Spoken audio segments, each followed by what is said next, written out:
மழை பருவம் வந்துடும். வெள்ளி தாங்க வெள்ளி 40 நாள் அது நெல்லு நெடுத்த இடம். நெல்லு நெடுத்த இடம் நடுத்த இடத்துல பிறகு நான் நட போவேன். அப்பதான் காய் காய்க்கும். கார்த்தி மாசம் அதுதான் அதுக்கு முன்னே நமக்கு வெள்ளரி முடிஞ்சிடும்ல. வேண்டாம் வேண்டாம் எனக்கு இது வேண்டாம் இது வேண்டாம். வெள்ளரி ஒரு 3 பாக்கெட் ஆனந்துப்பா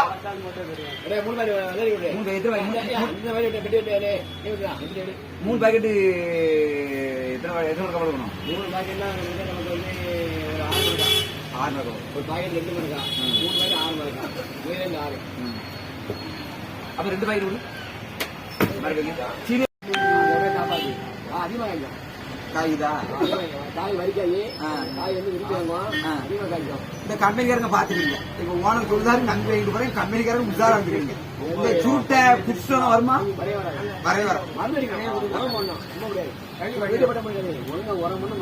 நாங்க அடிக்காம கிடக்கோம். விவசாயம் நாங்க காலங்காலமா பாக்க தெரியாதோ சொல்லிதான் நாங்க அடிக்கோம்.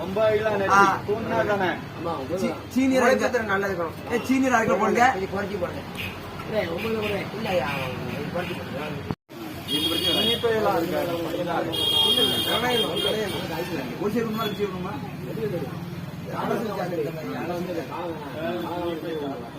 எவ்வளவு பாக்கெட்? இப்ப சீனியர் அரைக்க போடல மல்லிப்பூ புடுங்கணும்ல. அது எத்தனை மணிக்கு அப்புறம் மல்லிப்பூ புடுங்கணும்ல. அதுல தலைவட்டி அன்னைக்கு வேலை நடக்க முடியுது. இப்ப ஒண்ணுல நம்ம விலங்காடு தானே யாருன்னு இடத்த கணக்கு பண்ணி பாத்துக்கிட்டா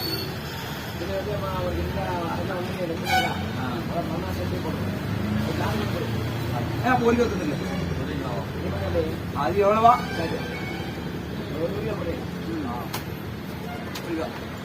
ஆமா இப்ப இன்னைக்கு வந்து நான் வெள்ளரி போடுறதா இருந்தது.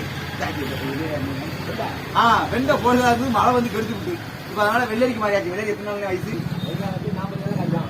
50 நாள்ல காய் பறிக்கணும். ஆமா 70 நாளுக்குள்ள முடிஞ்சிடும். அதனால வெள்ளரி காய் இருக்கு. சீனியரா 40 நாள்ல காய் ஒடிக்கணும். 45 காய் ஒடிக்கணும். அதனால சீனியர் வாங்கி போகுது. இப்ப எங்க ஓனர் வந்து கைராசியானவர். யாராவது மருந்து உரம் கிரம் கிமிட்டு வாங்கணும்னா ஓனர் தேவாங்க. அது விவசாயத்துக்கு தேவைன்னா வாங்குவாங்க. ஆமா என்ன கடைக்காரன்னு சொல்றாரு. ஆமா இப்ப இப்ப மிச்சம் எவ்வளவு தாக்க ரூபாய் தாக்க எல்லாம் வாங்கணும்னா அம்பே ரோட்ல நம்ம சொர்ணா ஸ்டோருக்கு வாங்க. கைராசியானவரி அது சொன்னா என்ன டாக்டர் இருக்குவாங்க. அது இந்த விவசாயிக்கு ஆலோசனை வழங்குவாரு. ஆமா விவசாயிக்கு ஆலோசனை வழங்குவாரு. விவசாயிக்கு என்ன நோய் இருந்தாலும் நம்ம அண்ணன் வந்து சொல்லியாச்சுன்னா அதுக்கு ஏத்த மருந்து கொடுப்பாரு. பைத்துக்கு ஆளுக்கு நோய் நினைச்சிடாதீங்க. ஆளுக்கு வந்து மெடிக்கல் ஷாப் போனோம், டாக்டர்கிட்ட போனோம். இவர் விவசாய டாக்டர். ஆமா அதாவது விவசாய பைத்துக்கு டாக்டர். அவங்க மட்டும் வாங்க. இப்ப இவர் ரூபா இருப்பான். அப்ப எப்ப நான் கடை ஒரு 2000 ரூபாய் கொடுக்கணுமா? எப்ப பார்த்தாலும் இந்த ரூபாங்க. ஒரு விவசாய பாடா படிச்சு எடுக்காங்கப்பா.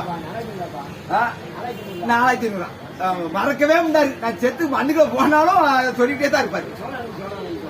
சோளம் போங்க அது வீட்டுல தான் கிடக்கணே. சோளம் 40 ரூபாய் ஆயிட்டு. 40 ஆயிட்டு. நான் பில்லு போட்டு ஒரு காட்டுறேன். இப்படியான கலவாங்க ஆயுதாரு. இப்படி வியாபாரம் இருந்தா நான் என்ன செய்ய வேண்டாம். 35 இப்பவே 35 வந்துட்டு